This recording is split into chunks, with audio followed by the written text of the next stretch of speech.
Hi, I'm Case Lowe, co-host of the Open the Voice Gate podcast. The one question I'm constantly asked when it comes to Dragon Gate is how do I get into the promotion? Well, stop asking and start listening to the Open the Voice Gate podcast, released every Wednesday on the Voices of Wrestling podcasting network. For exclusive news and show reviews, look no further than the leader in Dragon Gate coverage, Open the Voice Gate.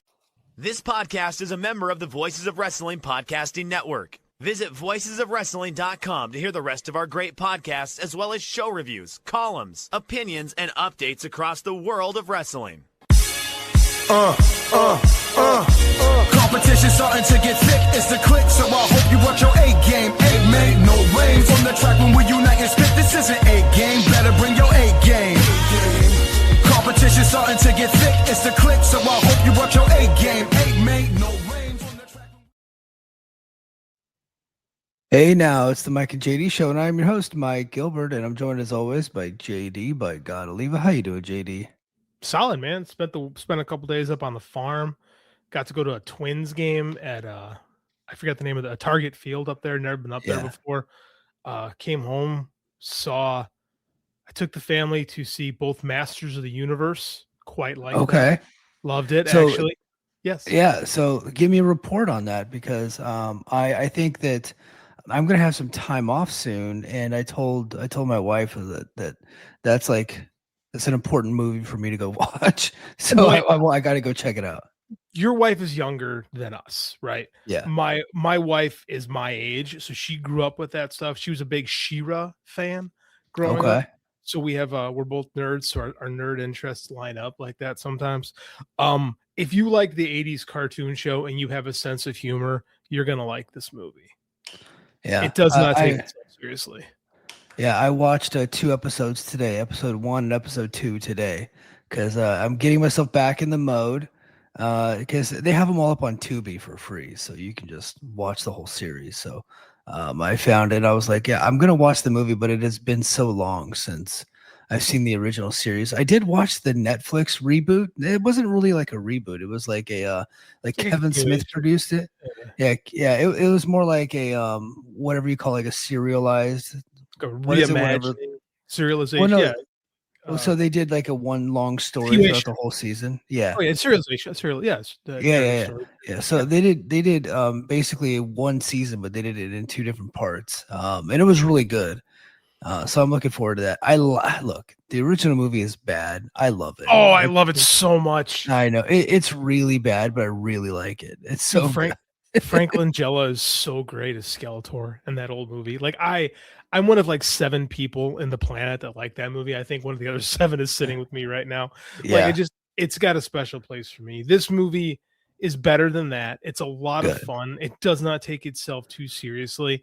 It's silly, and they kind of explain why everybody has the goofy names like Fisto and Ram Man. Like there's an explanation in story for that. Did they explain Merman, like the walking fish? Yes. Okay. Yeah, it all gets explained. Like, and it's a lot of fun. Jared Leto chews on scenery as Skeletor, which you should do. So it was very cool. Yeah. And then today, the boy and I went and saw Michael. I finally sat down and watched Michael. Is that movie? Oh, okay. I thought it was the John Travolta movie. That is a film. That is a movie. There is a movie called Michael where he plays the Archangel Michael. There is similarly. I thought I was the only person that made that connection. Like in the same wavelength. Just you, me, and probably Daza would have got that joke. Daza's the only person that would have laughed at that. But yeah, the Michael Jackson movie. It's fucking awesome, dude. It's really good. It's really good. So where do you like? I know you don't have to give me like your full list, but is it like up there among the best biopics? Because that's what people are saying. Yeah, I think so. I was bored during the Queen one. Disappointed. Like it didn't do it for me. I didn't see the Elton John one, so that really I don't know, didn't strike me. My favorite biopic, and I think this is along the lines of stuff that we've been talking prior to this, was probably La Bamba. Yeah. La Bamba rules. That's a great movie. Yeah, I think I haven't seen Michael yet, but that's probably my favorite biopic that I've ever seen would be La Bamba. Trying to think if there's any other ones that I've seen that would probably even come close to that. Like I liked the Johnny Cash one. Like It was good. Walk the you line. know, Yeah, Walk the line's good. yeah, I liked Walk the Line. The Ray Charles one, I saw that in It's okay. theater. I just really like the music, and I Yeah. think same thing with Queen. Like I just really like the music. I didn't really think that it was particularly a great movie. With Michael though, they did stay away. They didn't get to the 90s because once No, you get to and the 90s, it's no longer a fun movie. well, it's funny you mentioned that. Because we're watching the movie and it's so good. Jafar Jackson, I think might win an Oscar. He's that good playing. He's playing That's his uncle. that's his nephew, right? Yeah, it's his Yeah. nephew playing it. And he Look, like here's really Michael. He's John Travolta is an angel. it's not a good movie. It's No, silly. no. It's silly. It's fun. It was Yeah. during the John Travolta Renaissance of the mid '90s, like post Yeah. Pulp. He was working a bunch. Now he looks like a supervillain for some reason. Because Uh, he had a run in the 70s and 80s, and then like he just went like dark for a while. yeah, And Tarantino brings him back from Pulp Fiction. The next thing you know, he just explodes again. It becomes explodes. Yeah, it makes a ton of. A lot of them are pretty good. A lot of them are kind of bad. I love Face Off. Face Off's a fun movie. It's a for guilty sure. pleasure. Love that flick. But yeah, Michael Jafar Jackson as Michael Jackson's really good. He really does a great job, and they really portray how just weird Michael Jackson really was. They don't get into him being like it's a very sympathetic portrayal of him. And Andy Yeah. was jazzed. He's like, they're gonna make part 2 because it says at the end his story continues. And I'm like, Yeah. bud, we should probably have a conversation in the car. He's like, what do you mean, Dad? And I'm like, well, So there's these allegations about him. so And they I played Scream for Michael and Janet, and I'm like, Michael's really angry here, bud. And Yeah. here's why. And then afterwards he was like, okay, Dad. Like it was like I don't see how you can avoid that stuff if you did go into the sequel story. But I don't know. That for what it was a good movie. Yeah, that's going to be a tough sequel if they do it. I mean, there's meat there, but it's not going to be, Michael fans are not going to be happy because they have a blind spot when it comes to that. Because look, the charges were dropped against him both times, Yeah, but multiple times. the first kid was paid off, and they found child porn in his freaking house, right? That was his, like that's a fact, right? Like that's not and then the second bunch of them, look, I don't know about, but I know that the first one was pretty credible. They found kitty porn, and then like somebody gets paid off, and next thing you know, all charges are dropped, which happens with rich people. So we'll see. But look, I'm looking forward to watching the Michael, because I mean, look, the music is insane. Like he's one of the greatest ever. Like, the guy's fabulous, insanely talented. Yeah. I think with music, you're best off just having just really appreciating the art, not so much the artist. Yeah. Like the more you learn about people, the more disappointed. Just in general, the more we learn about people, the more disappointed we are. Except Hunter Biden. I think I love that guy now. Like low key rules. Yeah. Like not even like at this point, not even low key. Like the guy just freaking rules. In fact, somebody called him out. Somebody like commented on one of Hunter's posts, and the guy that commented had a Johnny Cash like as his avatar.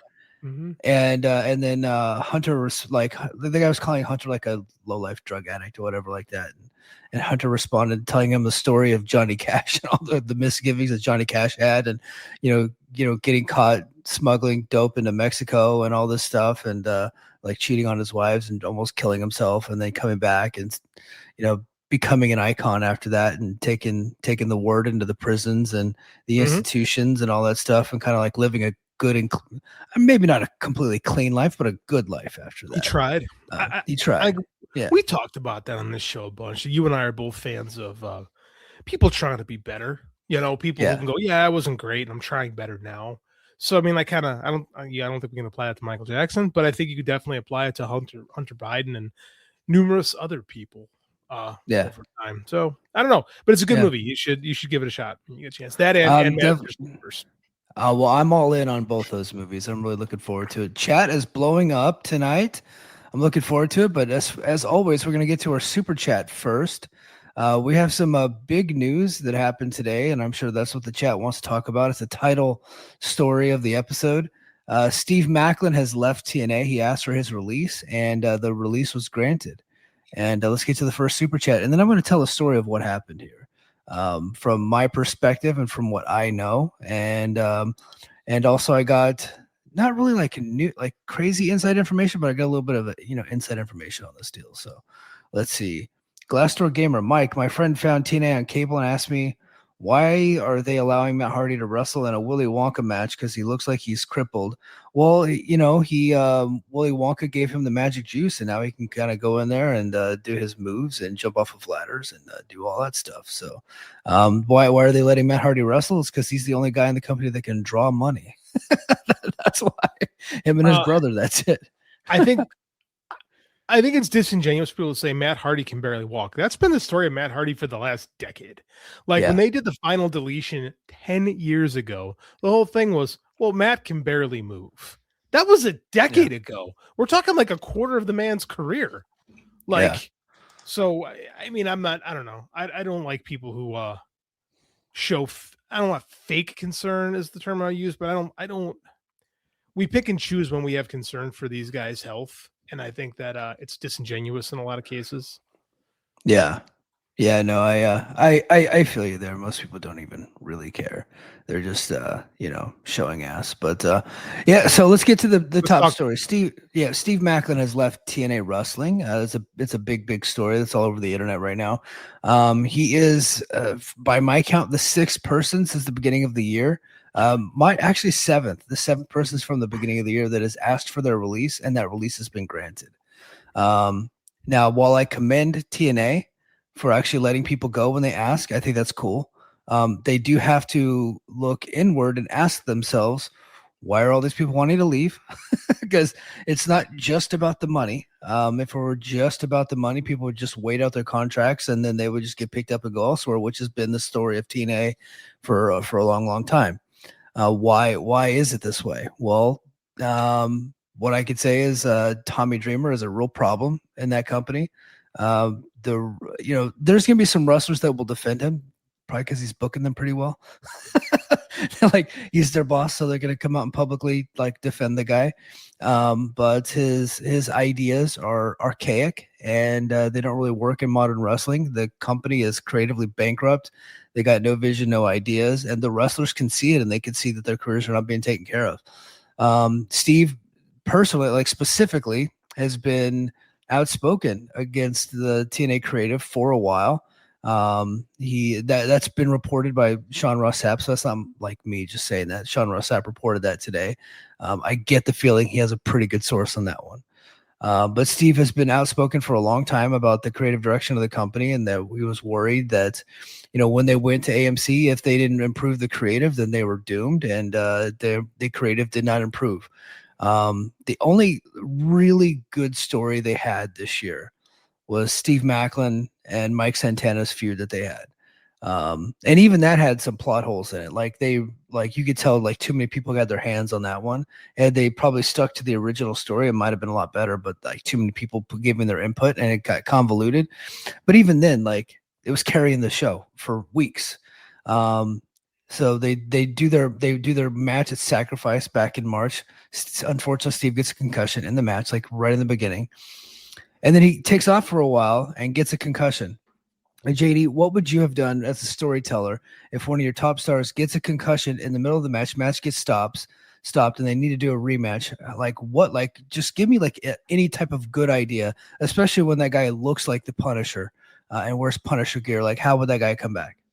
Oh, so you're asking me what I would do like after the fact, like after he's cleared from the concussion? Oh, dude, he's cleared. So I would actually build a storyline where they won't clear him, right? And he's just like beating people's asses to get a shot back in there, and like really do the man is holding him down storyline, right? Yeah. And really try to build some sympathy around there, and really like I said, like the fake concern, like, oh, Steve, we can't put you in there. You got this concussion. We're worried, and the whole time you're just letting this guy build up more and more and more till one day he finally just snaps and starts taking people out. That's what I would do if handed something like that. Yeah, you could also play into the fact that he was probably blown up in Iraq or Afghanistan, TBI. Like he's also a guy. He's also a guy that's really been open with his PTSD and things like that. Like you could kind of maybe go into some of those things. There's people that will. I know why you're saying that, and I think that's a great idea. My brain wouldn't go there because, like, I think there's like sacred cows and stuff like that. Like guys like me don't feel comfortable touching on military stuff, but with you opening that door and giving that like freedom, I think that I'm just saying you as a veteran can give you that freedom because like I think there's a shit ton of stuff that you could do with that if he was comfortable with it. But I think that a lot of people are going to push back on you because they don't like things too real. But I think that's the excellent bones of a story. And I think you could work both those ideas together for sure. Really fucking cool to get to really build sympathy and like interest in a hot baby face. I really think that. Yeah, and he could have like still be heel with the Mike Santana, and then like as it gets to its apex, like you could flip him back. Guess what they did, JD? I don't know what did they. He was gone for 2 months, and Santana's in the ring. He had beaten Rich Swann the week before, really good match. And talking about future opponents, Daria Ray comes out and says, "Oh yeah, well next week your opponent is Steve Maclin. He's owed a rematch." That's it. And then Santino comes out and starts talking about the feud with Stinks and his daughter. And Steve didn't come out. He didn't attack Mike. He didn't do a promo. He didn't do a goddamn thing. Then they just get to the next week. He does a couple of like backstage segments where he doesn't talk. The guy's a great promo. One of the best in the company. Doesn't talk. And then they go on and they have like the best promo in the company, quite honestly. Yeah, it's probably him and Santana actually. Santana. Yeah. So they go and then they have the match and they fucking tear the house down. They absolutely did. The match ruled. During that match, Carlos Silva sitting outside in his chair, and Steve gets in his face. Carlos stands up and Steve looks right at him and goes, "Sit back in your cuck chair." And that played on national television. And that is the last time that we've seen Steve in this company. So like he asked for his release, and I'm sure they were happy to give it to him because he's probably pretty outspoken and really cares and is a professional and wants things to go well and wants to do things the right way. But he got right in Carlos's face and called him a cuck. And now he's gone. So I mean that's been it. Like he's been unhappy for a while. Carlos Silva needs to get out of that position. He puts himself on TV without actually being in a storyline way too much. This is disappointing because, like I said, I got out of the Brace for Impact thing years ago, but listening to you and talking with you on this show over the last couple of years, in 2023 or 2024, when TNA started to get interesting again, and you would be on our show talking about, hey man, they're selling tickets. Hey, they're selling tickets. They're selling tickets. Long before everybody else was saying that. Oh, wait. Silva. It was on live television, huh? It was taped. That's even better. It was taped. See, that feels like an angle. Yeah, but it wasn't. It's so stupid. Like, as I was saying, like the last couple of years, like the story has been TNA has been building back. They've been building fan interest. You can just see it from the attention that this show gets and your show gets. Like, and then the relationship with WWE put them under, I don't know if microscope is the term I use, but it definitely got them attention to the point where you didn't, it disingenuous turds like Eric Bischoff saying they're going to be the new number 2 company. And over the last 6 months since they got that TV deal, like ratings have been fine, I guess, nothing like dangerous. Like it certainly did better than people thought, but it seems like everybody there it seems like the people that earned a lot of this stuff are no longer there. Like I remember we've been fans of Maclin probably since he left WWE and not resurfaced from you, but like, reimagined himself and revisioned himself in this company. And he's been a pleasure to watch. And he's been there, 5 years now, I want to say. Yeah. He came right. He was part of that first wave of WWE talents that got released in the pandemic. And he came right over. He was there like literally almost 90 days to the day he showed up. And he's like kind of been one of their most reliable performers during that 5 years. I mean, the guy always showing out, and you could put him at bottom of the card, and he was doing X Division stuff, and he kind of worked his way up. He was a world heavyweight champion, international champion. He was main eventing pay-per-views, his opening pay-per-views. He did like everything. But one thing that he couldn't be for them for whatever reason wasn't like the guy. And maybe he was never going to be the guy. Like only certain people can be the guy. But he could have been like, kind of like that next tier down for a very, very long time. He didn't need to be Kurt Angle, but he could be Bobby Roode, right? You know what I mean? Like a champion here and there, and kind of like always in and around the main events. I think he's that talented. I don't disagree with you, and I will say this is like why can't Steve Maclin be the guy in that company? Now Mike Santana has had a good run there, but he's only been there for 2 years, right? 2 years, 2.5 years, something like that at this point. Yeah. Like, why don't you can have a guy, but you got to have a guy underneath the guy, or who does the guy work with? It seems like they've never really gotten behind Maclin and just pushed him. And then if there was a shit ton of people in front of him, like if you're talking like an AEW, they're pretty stacked up top, right? WWE, you're pretty stacked up top. It's really hard to kind of break through. Who's significantly better than Maclin that keeps stepping in front of him? You can give me Mike Santana. I'll argue that, but I mean, like, who else? Like, who else is there? And I think that's part of the problem with the company is they're not, for a main event story thing. It seems like they're so much more interested in like the side bullshit than they are about like really pushing a character or a story, a real story, like a heartbeat of the company story, Yeah. No, I totally agree. It's disappointing. I think a lot of people were expecting me to come on here and like lose my shit, and I'm not, because I'm happy for Steve. He wants to go. I think he wants to go, and they let him go, and I think that I do think that AEW is going to at least kick the tires on him. I think they're going to give him a shot. He has enough support within the company. And like Deanna aside, right? He's got Will Ospreay is a major supporter of Steve, and I think would like to work with Steve actually.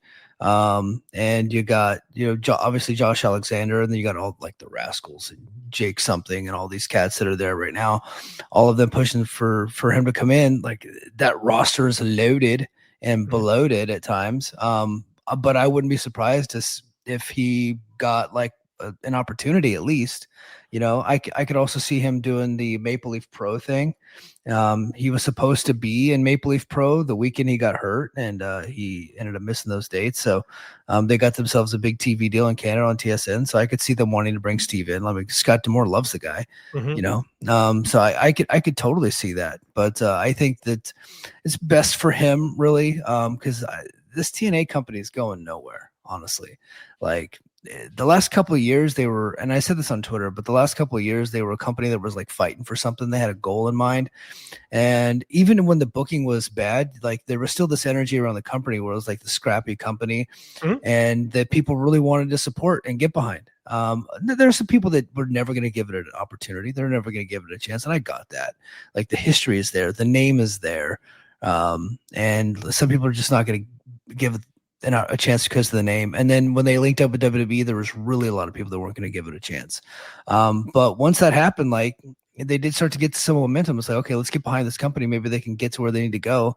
And then if they got this TV deal, they're never going to be number 2, but man, could they be a well-funded, solid number 3, another like really good place for people to go and work and make a really good living?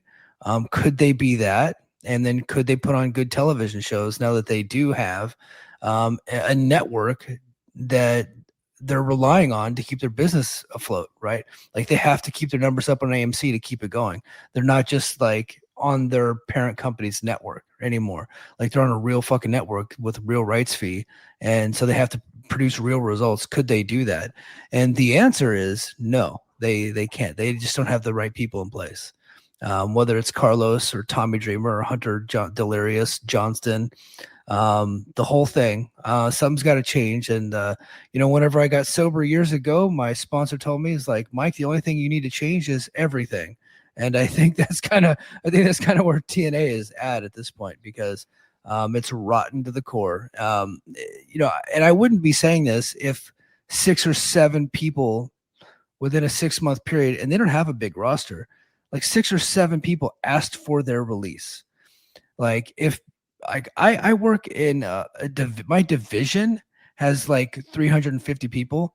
If 7 people ask to get out of the company, they just straight up quit. Within a 6-month period, my manager would get fired. Like they would make a change. They absolutely would make a change. Like, why are all these people leaving our company? Now we're getting this reputation where we're not a good place to work. We're not going to be able to attract talent to come to our company. Why is it? Is it the pay scale? That has something to do with it, but the pay scale has been the same for a long, long time. So it can't just be the pay scale. So what is really the problem? The problem is job satisfaction. People don't like coming to work. They're not being creatively fulfilled. The bookings are not consistent. That's what was going on with Myla Grace. Like, she's coming in from overseas and she's not getting booked enough. So she asked for a release and she got it granted. Danny Luna, she left. Steph DeLander couldn't get medically cleared. She left. Mance Warner, they fucked over his wife. So he left. In his opinion, they fucked over the wife. I'm still kind of on the fence about that one. So they're like that has to be looked at. And you could say, oh, well, Mike, their year-over-year ticket sales are up. So, well, yeah, but they're working a lot bigger buildings this year, so they're spreading themselves out more. That's why the ticket sales are up. It's funny you say that, because like that, I remember we had this conversation about AEW back in 2022 when people were really when the talent, right, were really upset on both sides during the whole Punk debacle, right? The Buck side was unhappy, the Punk side is unhappy, and a lot of the people like, well, they're still selling good tickets, they're still, ratings are good, wrestling, this is like this, blah blah blah. And then a year after that is when shit really hit the fan. Right? I heard Cornette say something like this. Like, it takes a good year for ticket sales to kind of match the problems. It's because people will buy tickets based on kind of what happened 6-7 months ago, right? And then the next time they come through, if you're unsatisfied, then you don't buy the ticket, And we're starting to see that, and it was like WWE too. When WWE back in the Attitude Era, when they started to take their shit back in 2003, it wasn't until 2004 that those box offices really started to slip. Right? Like it takes time for the. It's weird to say this, but it takes longer to rebuild than it does to fall apart. But even falling apart, it takes some time before it's really reflected. But you're right, it's coming. Yeah, it's coming. I think one of the big issues with TNA and AMC is that it's like when I made Master Sergeant, I remember my commander told me, he goes, Gilbert, the higher up the ladder you go, the more of your ass people will see. And so they were hiding out on Access TV for years, and Twitch and all that, and then WWE becomes a partner, and nobody can actually watch the TV show, and they're certainly not going to like buy a subscription to TNA Plus to watch it. They don't really care that much. But WWE was like gassing them up, and had their WWE friendly media gas them up as number 2, because they're trying to create this facade that TNA was competition for AEW. That way it would lower the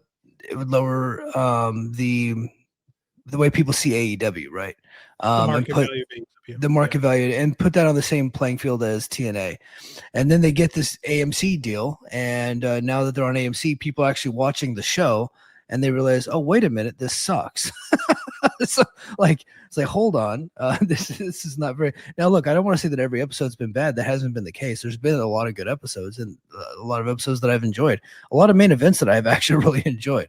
The problem is it's just not very consistent, and there's so much bad on the show that it's hard to really like look forward to the actual good things that are on the show because of all the hokey shit. You can't get around the hokey shit, and the connective tissue is just not there. Like, the episodes don't really go into each other. The storylines get picked up and they drop. Storylines are not very good. You got people bumping into each other backstage to create feuds, and then of course the matches come, and a lot of the matches are, the finishes are distraction roll-ups, like just the typical hokey bullshit that you've been getting forever.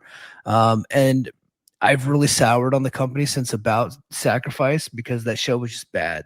It was just a really bad show. And then, of course, I think they were hoping that Steve and Mike would save it. And then, of course, Steve gets hurt. And so, now it's even a worse show. And then you got to Rebellion, and most matches were really good, but they just all had interference, bad finishes, like just one after another. And then you get to the main event, and it's like, one of the worst goddamn. It's Eddie Edwards and Mike Santana, two really good pro wrestlers, but because they had Moose and Alicia Edwards and the system and all this hokey shit involved, it was a really bad match, and they have not really been able to recover. And they turned Nick Nemeth heel for that show, or baby. I'm sorry, he was heel for a long time. They turned him babyface for the show, just because they were able to bring in Bernie Kosar and Nick's from Cleveland, so he becomes a babyface for the show. And then just last night, they turned him back heel again. He turned heel on Mike Santana, and he's challenging for the world title at Slammiversary. Oh, and by the way, Mike Santana's leaving. He's gone. So he's definitely dropping that belt to Nick Nemeth. So it's like the answer of who is going to be taking over for Mike Santana. Nick Nemeth, who's a very good pro wrestler, not a star. He's a really good wrestler, like solid dude, not a star, and is hardly there. But that's the guy that they're going to go with because he was on WWE television for 20 years, right? So it's because they don't have any creative vision, they don't have any ideas, and they don't know how to make new stars. They will tell you they do because they'll say, "Hey, look, Joe Hendry, motherfucker, Joe Hendry made Joe Hendry. He got over on TikTok. Like you cocksuckers were beating him left and right, even after he got hot. You just kept beating the guy, and he just stayed over in spite of your booking.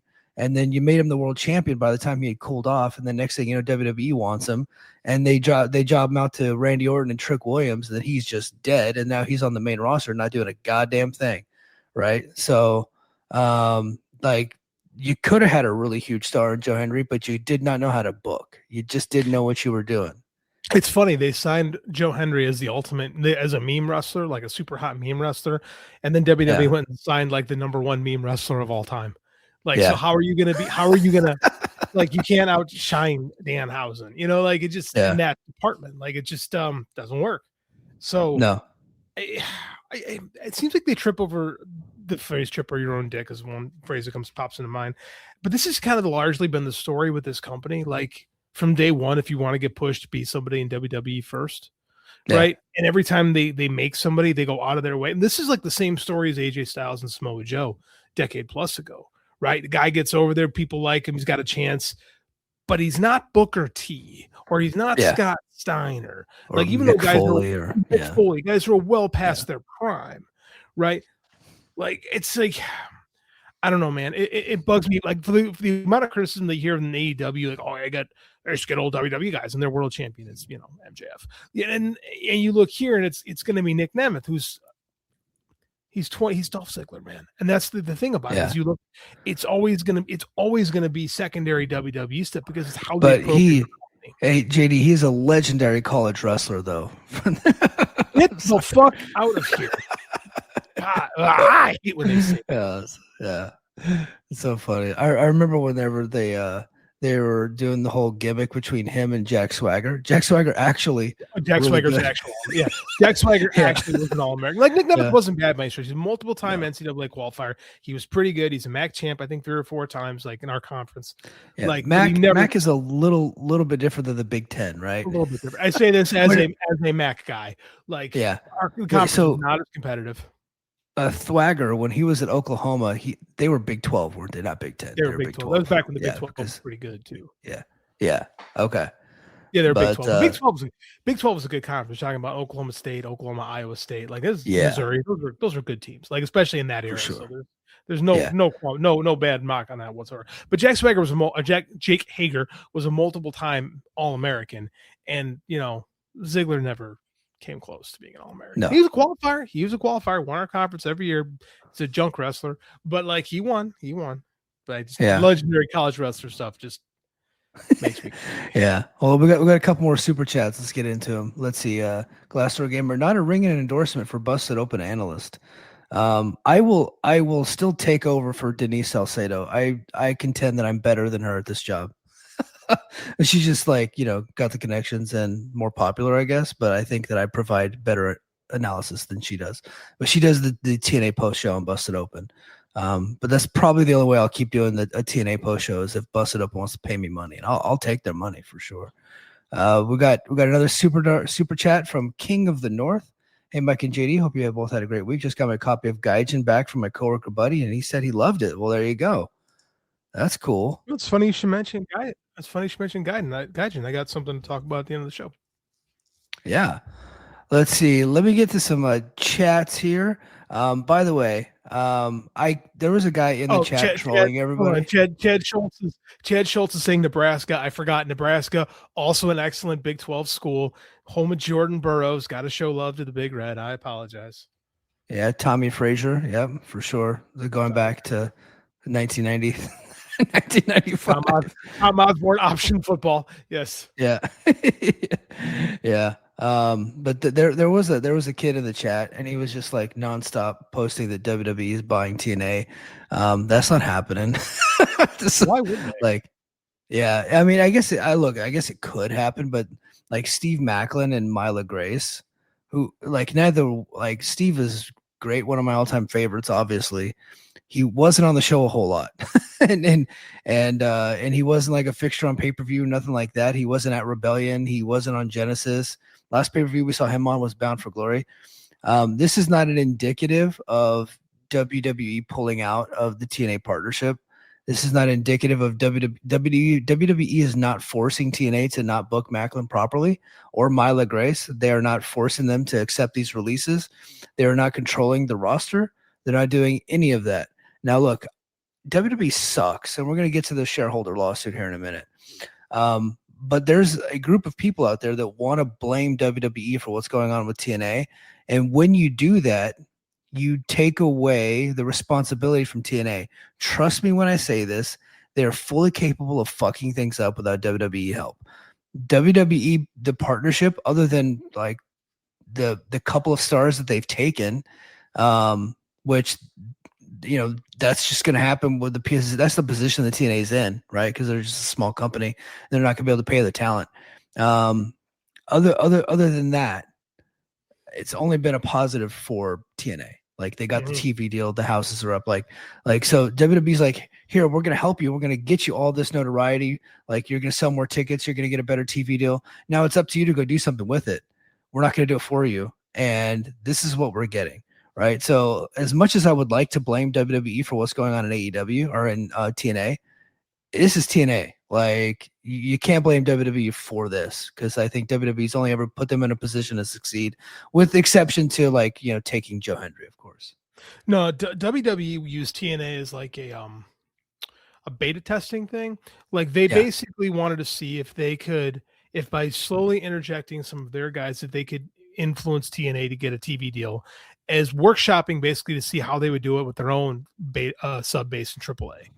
Right, because now if you see WWE's attention is on AAA and trying to get AAA an American TV deal. So that's why they're paying no attention whatsoever to TNA at this point. They proved their point. Like, okay, we can do this. Because when they were helping with TNA, they had no skin in the game. It was just, can our name get another product that doesn't have our 3-letter branding on it?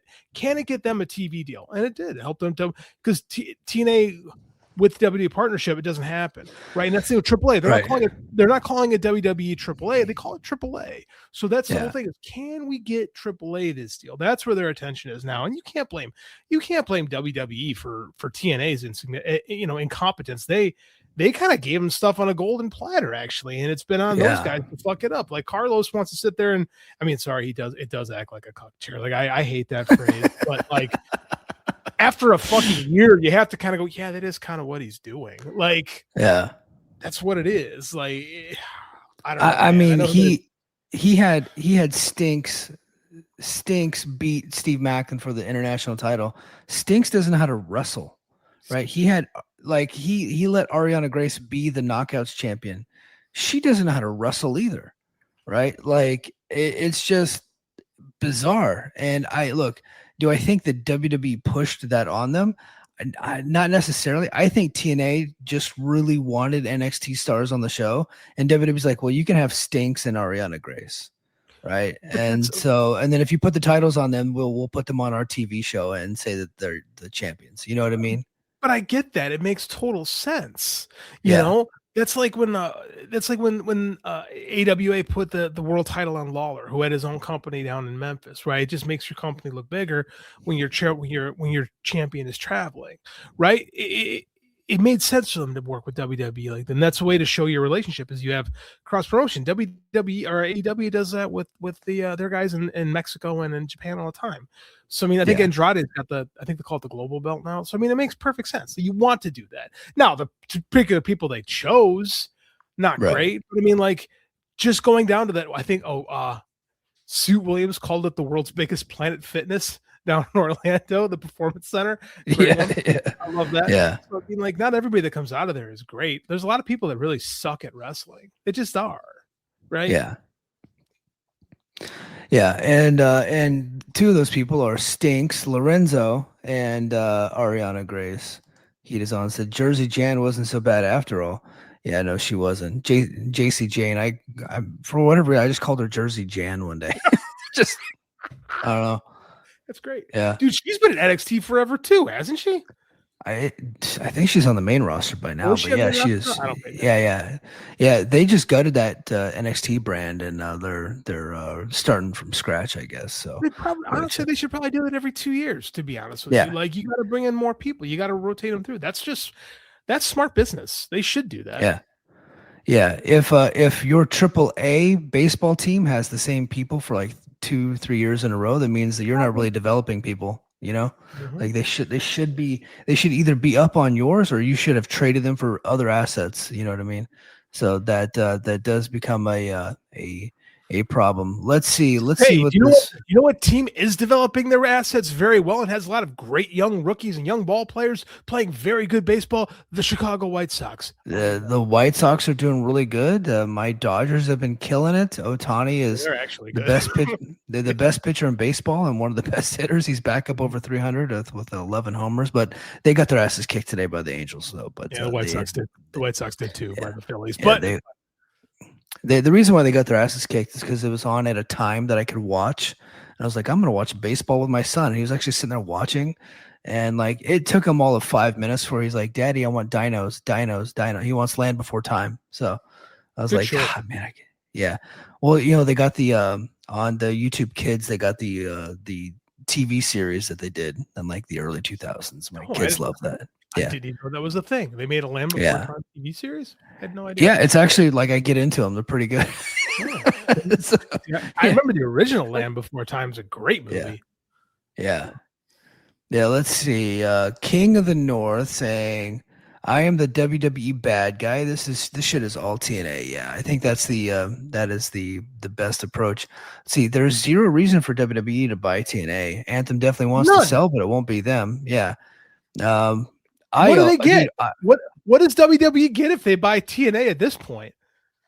Well, I mean, so TNA, they're probably valued pretty high because of the TV deal and this TV deal and the assets around the world.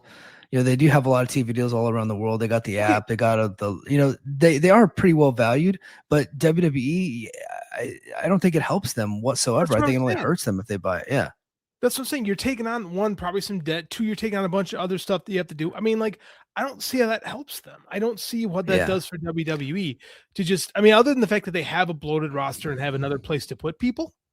Like, I don't foresee it. I think they would rather just cut people and let them not have jobs. Like, that seems to be what they've chosen. Yeah. Which is smarter way to run a business. I mean, if you're looking at dollars and cents. Because buying TNA, not only do they accrue more debt, but they open themselves up to antitrust. Like, they don't want to deal with that. So let's We'll close with that. Io debate. I can't pronounce the last name. I'm too Caucasian. I'm sorry, but our boy Io not happy with TNA. He's been shitting on TNA. Like in public, which that's when you know the TNA is having some trouble. But he's saying there's other billionaires out there. Let's see. Steve Maclin is not going to AEW. Look, AEW's been signing up a lot of people and a lot of people from TNA's roster. And they've signed a lot of people that we did not think that they would sign. And I think they signed them just because they were on TNA's roster. So they passed on Mance multiple times, and then after he'd been on TNA, they got him in Ring of Honor.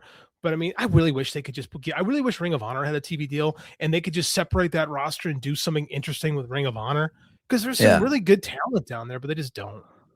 Yeah, yeah. Look, like they had an opportunity. Like they brought Mance Warner in, and he wrestled John Moxley on television, and Yeah, they didn't and they sign him. passed. And like they had Jake something several times, and on AEW Dark, and they didn't sign him. Then it wasn't until like people felt that he was wronged in TNA.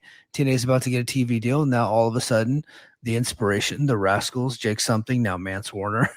Like I don't think it's that crazy to think that Steve Maclin gets signed there. The only Now reason what? I see the only Go ahead. reason he wouldn't go to AEW is if he doesn't want to. Although I don't know why he Yeah. wouldn't want to. I mean, like, don't you? Oh, I would assume he wants a steady paycheck. Like, Yes. Yes. He's not an idiot. Like, and I'll be honest. He's not an idiot. I don't think he leaves TNA unless he has something else lined up. I Right. agree. He's not stupid. Yeah. He's not stupid. And what that is, I don't know if that's, I mean, could he go back to be a coach at NXT? I think he would be a great coach. Do you think he But- go? Do you think he would go to WWE? Do you think they would kick the tires on Steve Maclin? I mean, he was there for 7 years. They know him. They do. Now what he has not, since the two companies have been working together, he has not been brought over. He hasn't been one of the guys that they've brought over. But it's not like he's like a guy that was getting in trouble there or anything like that. No. I think that he would be a good, solid veteran to have in NXT if they wanted to bring him in and be kind of a player coach for sure. And like a top star in NXT if they wanted to go that route too. Like he'd be great at that. Well, here's the thing too, because like we just talked about NXT bringing in a lot of young guys. Young guys don't get, and I think this is the problem with the Rainbow NXT era, is a lot of those guys didn't get better quick enough because they weren't working with good enough talent. And you see a lot of that era NXT people struggle a little bit on the main roster now. You know, a lot of this because you only get as good as the people you're working with. Right. Yeah. If you work with crap, you're not going to get better. And that's why you need veteran talent down there in NXT. That's why the best era of NXT, you had a bunch of really good indie guys that were helping develop some of those dudes, like your Chad Gables. Chad Gable, look at all the guys he was working with when he was in NXT. You don't think that helped him become the guy he is now? Like they need those guys. I don't think it'd be a crazy thing if they were to pick him back up. Yeah, I don't think so whatsoever. I mean, he like lives in the area. Like that sounds like the perfect guy to bring in. I'm just predicting AEW, but I wouldn't rule out WWE at all. I was making conversation, dude. Speaking of which, I just saw a Southern New Hampshire University commercial with Deanna Purrazzo. I guess that's where she's getting her degree from. She's one of their spokeswomen for sure. I did not know that. I was at the gym and I saw it on TV, and I'm like, "That's Deanna," and I realized what I was watching. That's the only time I see her on Dynamite is when that commercial comes on. I always miss the commercials on HBO. Yeah, that's kind of funny. Good for her, by the way. Yeah, good for her. Gets a couple more chats. Let's see. Nicholas Riley. For everyone saying Anthem wants to sell, legitimate question. If they really did, why didn't they just take the $10 million offer from Diamore? Well, it's because they think it's worth a lot more than that. And if they are getting $10 million a year from AMC, I right now it's probably valued around the same as what New Japan was valued at, to be honest with you. New Japan's not getting a ton of TV money, and they sold around 32 million. I would say with TNA with their TV money, that's probably about what TNA is worth right now. So, and I think if you want it, you might have to come in strong. So they'll probably, if somebody did want to buy it, they'd have to offer more than 30, I would think, for sure. 10's not that much. Like no, but when Scott D'Amore offered that, they were on Access TV. But even still, TNA it is a recognizable brand internationally speaking. Like, and 10, I feel like weird saying this, but $10 million really isn't that much money. Like, I think you're right. I think they have to come in for at least 30, and I don't know who's going to make that deal at this moment. I told Gail Kim the other day, I was like, hey, let's buy the thing. She said, you buy it, Mike, and I'll help you run the thing. So I said, well, I'm going to ask my wife if I can start selling my pictures of my feet to raise money. To which she, for whatever reason, quote tweeted and said, well, I have great feet. I could have been a billionaire by now. And I was like, Gail, you just opened yourself up to a whole world of people you don't want to know. Sometimes she steps into it on Twitter, man. Like, okay. Realistically speaking, she's not incorrect, but that's funny. Yeah, that was funny.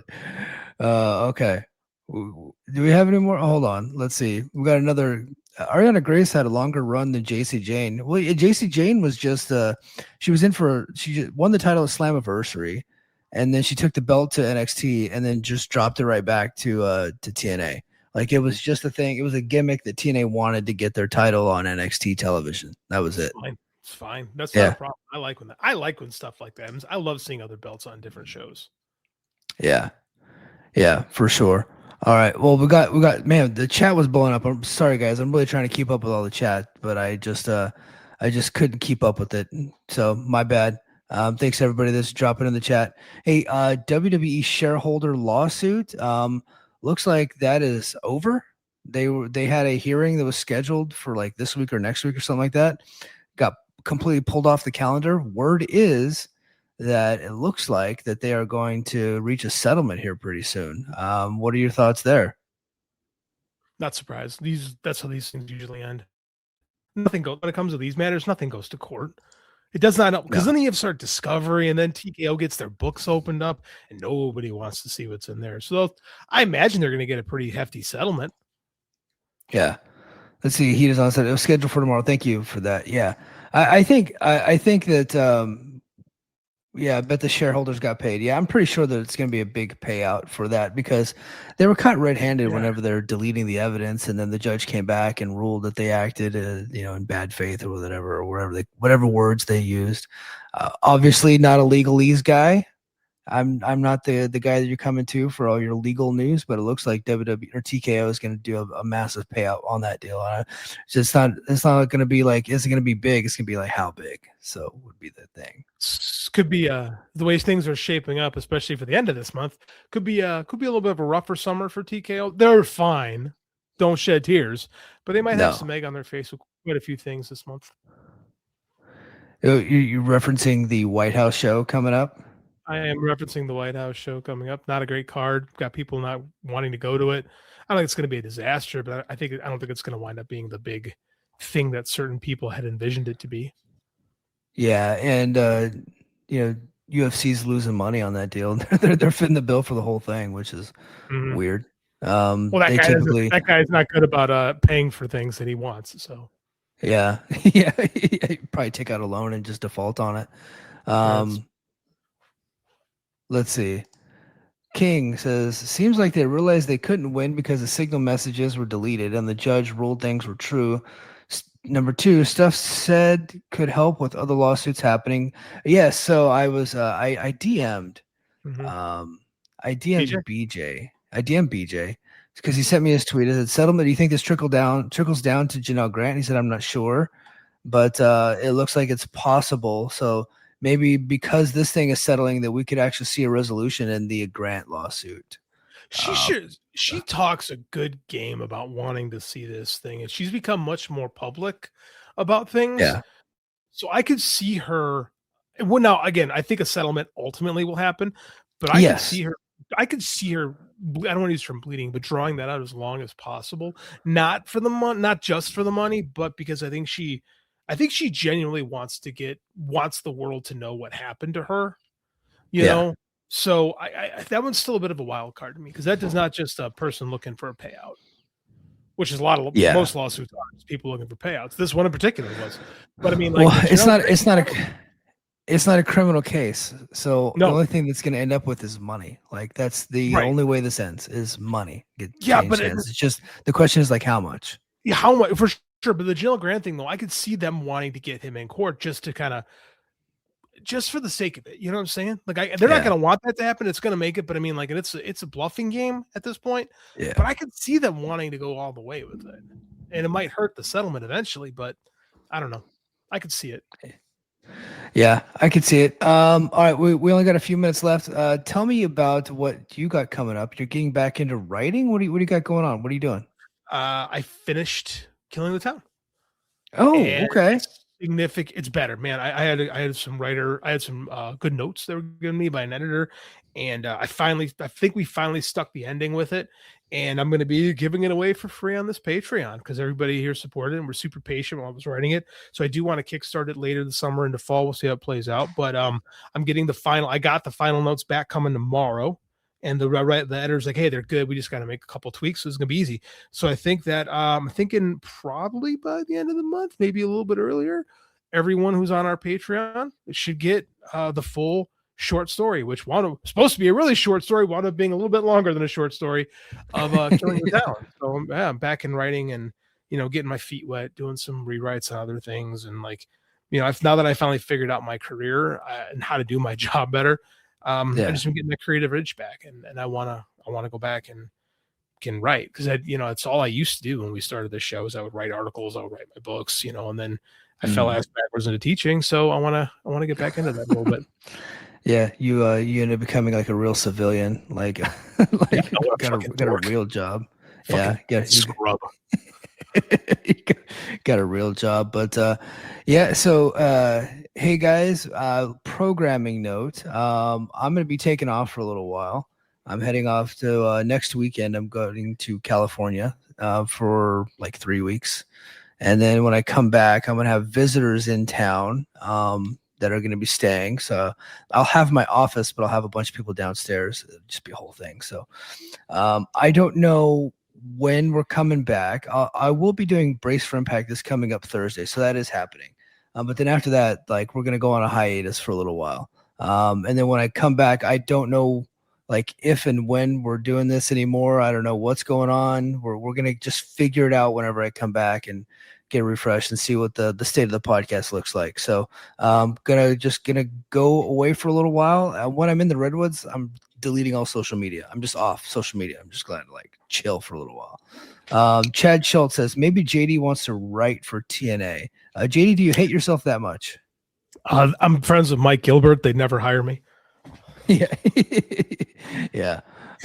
They should, but they will not. They don't have anybody with ideas there that's ever written anything substantial. I have no interest in writing professional wrestling. I wrote a professional wrestling book, and that actually zapped my love of pro wrestling for a year. Like writing Gaijin and then like doing the show at the same time. Like, it was hard for me to get back into my own hobby for a while, and that was difficult. So yeah.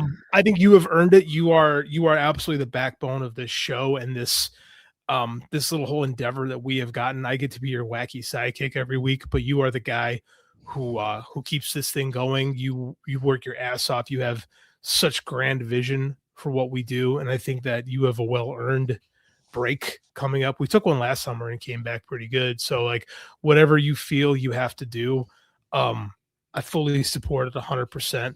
And the last 5 years that we have been doing this, man, you've been nothing but one of my dearest friends, and I love coming on here and talking to you every week and bullshitting about these stupid wrestling companies and having fun. And we'll see what happens. We'll see what tomorrow brings, but I've enjoyed this ride immensely. Yeah, it's been a great 5 years. Like, I'm not saying goodbye forever. I just don't know what things are going to look like whenever we get back. Because I'll be honest, and I'm not talking about just TNA. I have kind of like lost a lot of my passion for pro wrestling. I really have. The only reason why I'm even keeping up with it as much as I do is because of the podcast. I feel like I have an obligation to the audience. And so like, that's why like last week's like TNA show was so bad. I wasn't going to, I didn't want to do the podcast, but I had advertised it. So I did. So I watched it and I did it. And we did a call-in show. I just let people bitch about it. So that was fun. I have a lot of other interests, and podcasting takes up a lot of my time because it's not just coming on here and talking. It's like the watching of the wrestling, and then it's researching stuff. It's looking stuff up. And then, it's reading all the things. It's advertising, it's tweeting, it's doing all those things. And then after the podcast is over, it's, editing the files and editing all the YouTube clips. And, like I've quit actually trying on the YouTube thumbnails. I just let AI do it now.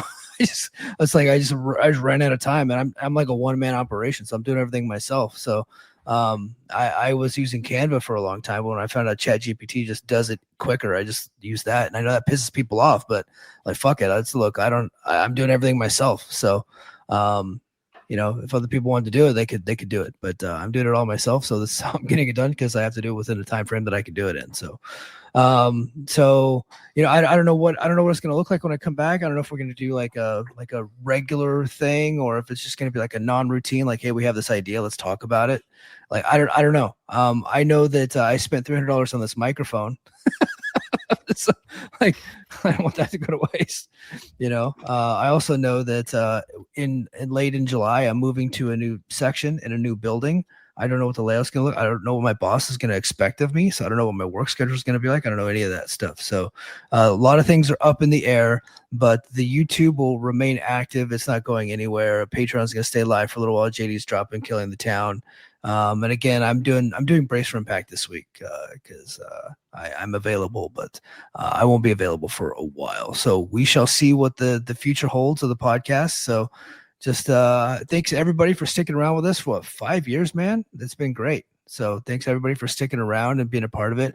And I love the live format. A lot of times I'm like having a hard time getting myself up for these shows because it's so late, but the live chat always kind of keeps it to where it's enjoyable for me. And then of course talking to you, JD, as well, keeps things just enjoyable. If it wasn't for that, I'd be cooked by now. But JD, man, until next time. And chat, until next time, mahalo. Competition starting to get thick, it's the click, so I hope you watch your A game. A made no rain from the track when we unite and spit. This isn't A game, better bring your A game. Competition starting to get thick, it's the click, so I hope you watch your A game. A made no rain.